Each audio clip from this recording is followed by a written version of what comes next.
2025 was known as the year of playability for Star Citizen, a year during which stability was prioritized over the addition of new features, and given the fact that server meshing was introduced along with Alpha 4.0, CIG did indeed require some time to adapt their existing systems to the new game architecture.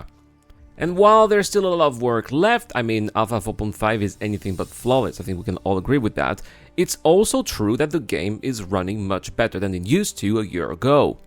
That being said, as CIG already unveiled their plans for version 1.0 during last year's SeasonCon, it's also time to move forward in terms of development, and I can't imagine 2026 is going to resemble 2025, so in this video we are therefore going to give some thoughts about what 2026 could look like and what kind of year it could be for Star Citizen.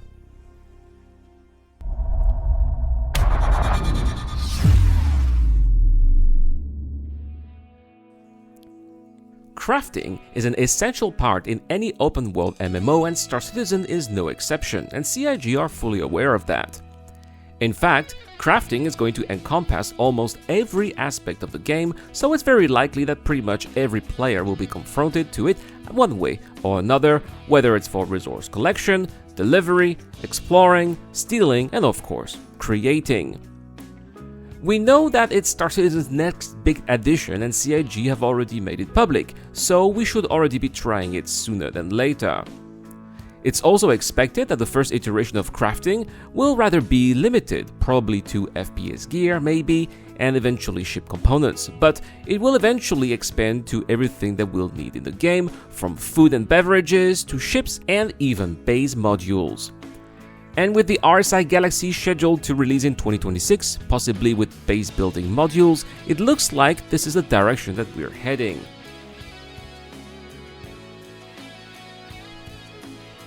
One problem CIG faces as the years pass is that all the game features and assets get obsolete as CIG create new, more advanced ones. It's something we've seen for ships such as the Anvil Hornet, the Origin 300 series, and that we will soon see with the RSI Aurora. There are also first-generation ships like the Constellation and especially the Starfarer that definitely feel very obsolete and that CIG will have to give another pass eventually further down the line. We've also seen planned reworks for ship weapons, some have even been featured on the roadmap, but what I think will eventually get a rework will be the planets of the game, which, despite their beauty, still feel often strange and out of place for a game like Star Citizen, which tries to push the boundaries of what's feasible. Arguably, one of the biggest concerns the community has with the planets of the game is their size, which is just 1/6 of what they would be in real life. And I think that especially if you look at planets like Hurston or Bloom and you look at them from above, they kind of feel like planets that you would see in some indie Steam games, which feels just weird. The current scale of planets also limit their geological features like mountains or ravines. CitizenCon's presentation of Nyx 1, however, seems to show Genesis, or Planetech V5 in fact, allows for the creation of planets with much more realistic features and possibly scale. And when the planet will make it into the game, the other ones already present in the game, including the ones in Paro, will pale in comparison, so it's very likely that they will benefit from another pass, just like they did when we moved from Planetech V3 to Planetech V4. CIG already released the Nyx system along with Star Citizen Alpha 4.4 in November 2025. However, as of late 2025 or early 2026, the system is rather bare bones. There's the landing zone Levski, the icy belt known as the Glacian Ring, 2 jump points and their local rest stops, as well as the Shattered Blade stations, and that's basically it. Nyx was, however, heavily featured at CitizenCon, and we were able to learn about CIG's plans for the rest of the system. First, let's talk about what already exists and what will be expanded upon. Levski, in particular, will have instance PvE zones in its municipal works area. Think of Pyro's contested zone but without the risks of PvP. Several new sandbox activities will be added in the Glacian Ring. The Rock Cracker will give players a chance to acquire rare materials, and the other station which will be able to fly within in order to disable it. And how could we not talk about the system's planets, which should coincide with the debuts of the Genesis technology? Nix 1 will push the standards even further and should come with its lot of associated missions and attractions which will attract PvPers and PvEers alike. Speaking of missions, CIG need to flesh out some of the professions available in Nix as well as in other systems, because let's say you want to be a delivery man, for example, well, as of right now there are no missions available if you climb the reputation ladder, and I see Nix as a candidate test for additional missions like it was in 4.4 for delivery missions and missing person missions. Given all the promises made by Chris Roberts for 2026, the worst thing that could happen, in my opinion, would be another year of playability. Sure, thousands of bugs were fixed in 2025 and the game, despite all of its flaws, is in a much better state now than it was a year ago. However, that progress in terms of stability was made at the expense of progress in terms of game features, and CIG has tried to make up for that with additional gameplay in the forms of events and sandbox activities, and they did so with a certain success. But will players accept another year like that, with so many promised features still remaining in the backlog? In his latest letter from the chairman, Chris Roberts said that dynamic server meshing is on its way. If it comes in 2026, it's likely the game will require another adaptation time as it did when static server meshing was released. The question will probably be when.